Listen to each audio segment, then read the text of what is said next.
మత్స్య, కుర్మ, వరహ, నరసింహ, వామన, పరశురామ, రామ, బుద్ధ, కల్కి, బలరామ.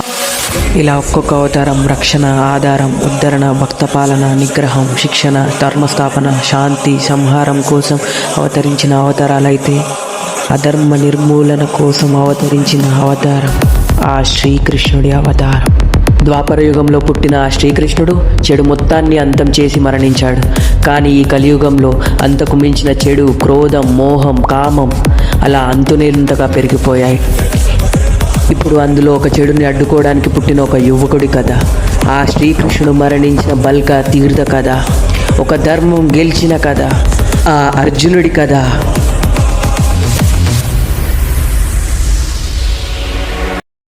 ఇన్ని రోజులు నాలోని కృష్ణుడిని చూశారు, ఇప్పుడు అర్జునుడిని చూస్తారు.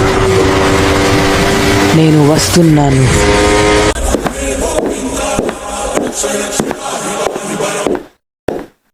వచ్చావా? నీకోసమే ఈ బల్కా తీర్థం 1000 కనులతో ఎదురు చూస్తుంది. నా కోసమా? సాక్షాత్ ఆ కృష్ణుడే నిన్ను ఈ లోక కళ్యాణం కోసం ఎంచుకున్నాడు. నీ రాక ఆ కృష్ణుడు నిర్ణయించాడు కదా. వాడు దొరికాడా? నువ్వేం చేస్తావో నాకు తెలియదు. 24 గంటల్లో వాడు నా ముందుండాలి, లేకపోతే నువ్వు భూమి మీద ఉండవు. 20 years దద్దమ్మల్లా వెతికారు, అయినా వాడిని పట్టుకోలేకపోయారా? వాణ్ణి పట్టుకోవడం మా నాన్న కల. అసలేం జరిగిందో తెలియాలంటే రుద్ర కథ అంటే నా కథ మీరు వినాలి.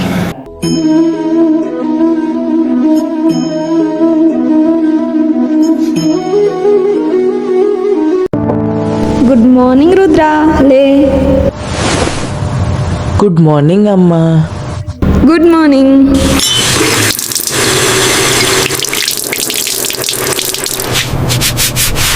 తొందరగా పెట్టమ్మా, కోర్టుకి టైం అవుతుంది. ఈరోజు నీ బర్త్డే, గుడికెళ్ళి వెళ్ళురా కోర్ట్కి.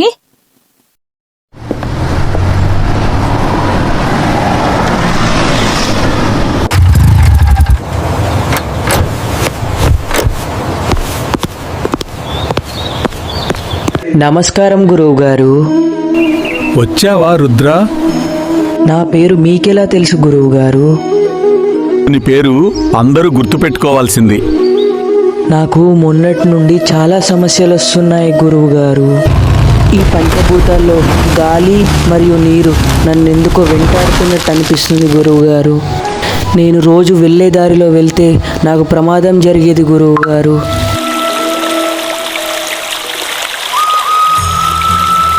అవి సమస్యలు కావు. నువ్వు చేయాల్సిన పనిని ఆ పంచభూతలే కలిసి గుర్తు చేస్తుంటాయి. ఏం చేయాల్సిన పనియా?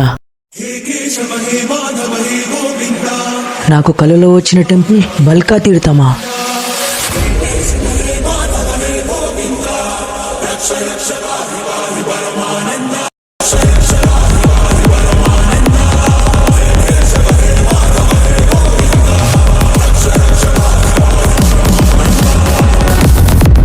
అంటే ఈ కీస్ బల్కా తీర్థంకి సంబంధించినయా?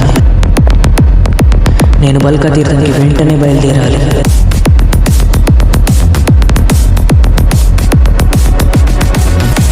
నేను బల్కా తీర్థానికి బయలుదేరుతున్నానమ్మా.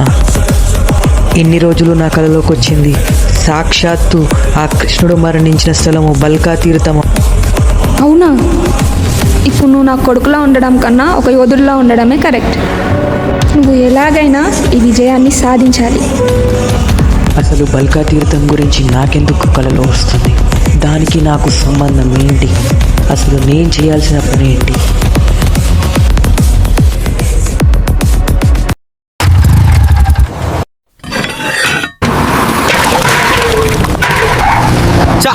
మిస్ అయింది. పోనీ పోనీ.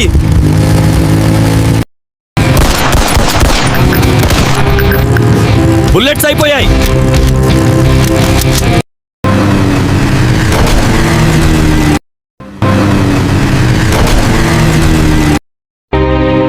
ఎవర్రా మీరు?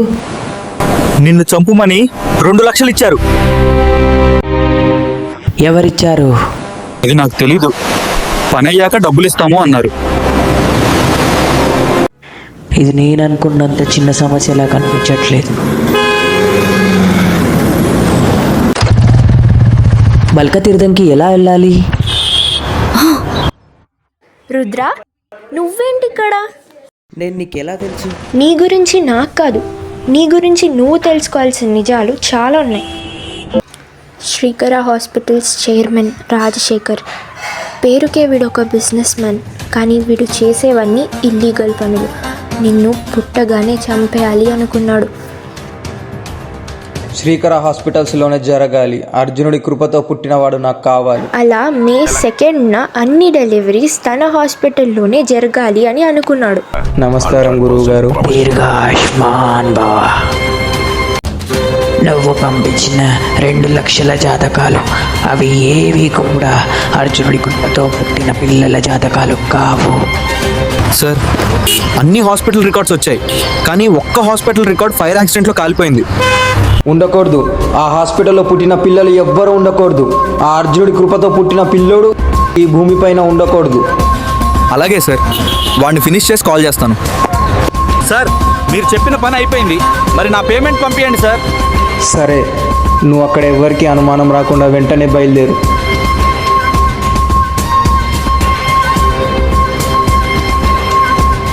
ఆ పిల్లోని ఈ భూమిపైన లేకుండా చేశాను గురువుగారు.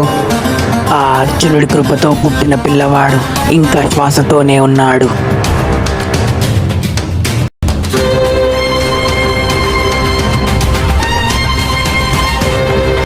వాడు భూమి మీద ఉంటే దాన్ని ఛేదించుకోవడం కాదు కదా, బల్కా తీర్థ లోపలికి కూడా వెళ్ళలేవు.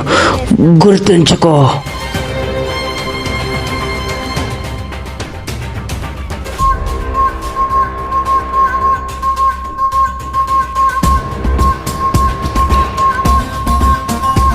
చెప్పు, ఎక్కడున్నావు? వాడు మిస్ అయ్యాడు, కానీ వాడి ఫోటో దొరికిందన్నా.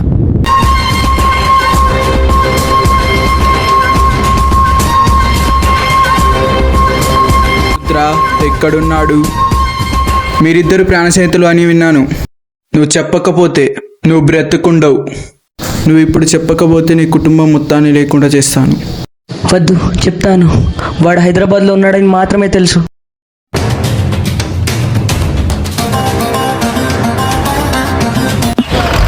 మీరు ఎక్కడైనా అతని విల్లా చూసారా? ఈ మనిషి ఇక్కడ బోరబండలో నివసిస్తున్నాడు. అతను చాలా మంచివాడు. వాడి ఇల్లు దొరికింది, కానీ తాళం వేసిందన్నా. చూస్తుంటే వాడు బల్క తీర్థకి బయలుదేరినట్టున్నాడు. వాణ్ణి పట్టుకో, వాణ్ణి పట్టుకో.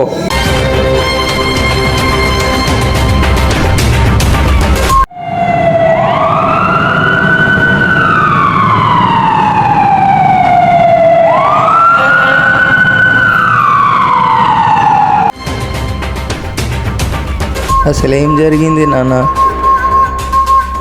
అసలేం జరిగింది? మీ నాన్నకి బాల్క తీర్థ విషయంలో ఒకడు చాలా డిస్టర్బ్ చేస్తున్నాడు. మా నాన్న కళ్ళు తెరిచేలోపు వాడి తల మా నాన్న ఒళ్ళో పెడతా.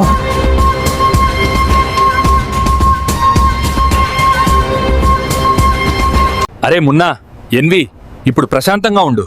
రుద్ర విడి చేతిలో, విడి నాన్న నా చేతిలో అయిపోతారు. తర్వాత విడిది నువ్వేసేయి. ఆ రాజేందర్ కొడుకు రాక్షసుడు, వెళ్ళిపో ఇక్కడ నుండి. వాడి గురించి చెప్పడానికి నువ్వున్నావు, కానీ నా గురించి వాడికి తెలియదు. ఇప్పుడు చెప్తున్నా, వాడు ఆ వస్తువుని దక్కించుకోవడం కాదు కదా, కనీసం బల్కా తీర్థ లోపలికి కూడా వెళ్ళనివ్వను. ఇప్పుడేం చేయబోతున్నావు రుద్ర? అదేంటి, KGF లో రాకీ అంటాడు కదా, పసంగ్ యువర్ సీట్ బెల్ట్స్.